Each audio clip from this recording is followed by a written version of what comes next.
जय जगन्नाथ मु अधिकार प्रियदर्शनी पंचम श्रेणी डीएवी स्कूल रे एक छात्री आज मु शिक्षक समाज विषय एक कविता आवृत्ति करबाक जाउछि।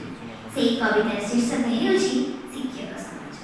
के भाबुछिबो शिक्षक मन शिक्षा ପାଇଁ ଉତ୍ସର୍ଗ ଯାହାର ଜୀବନ।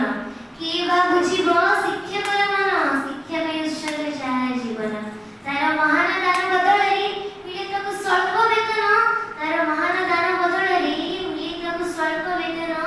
के ଭାବୁଛିବ ଶିକ୍ଷକର ମନ ଶିକ୍ଷା ପାଇଁ ଉତ୍ସର୍ଗ ଯାହାର ଜୀବନ। କେବେ ସେ ଚୋକର କେବେ ସେ ଫକୀର କେବେ ପୁଣି ଯାଜକର କେବେ ସେ ଚୋକର କେବେ ସେ ଫକୀର କେବେ ପୁଣି ଯାଜକର ହେଲେ निज परिवार अधिक समय छात्र छात्री मानक देउछि। निज परिवार अधिक समय छात्र छात्री मानक देउछि।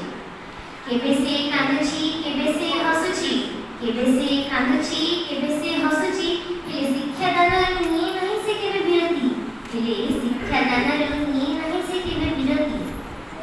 आगरे सार सार पछे मास्टर मास्टर बोली शिक्षक समान सुनुछि। आगरे सार सार पछे मास्टर मास्टर बोली शिक्षक समाज सुनुछि। आज शिक्षक समाज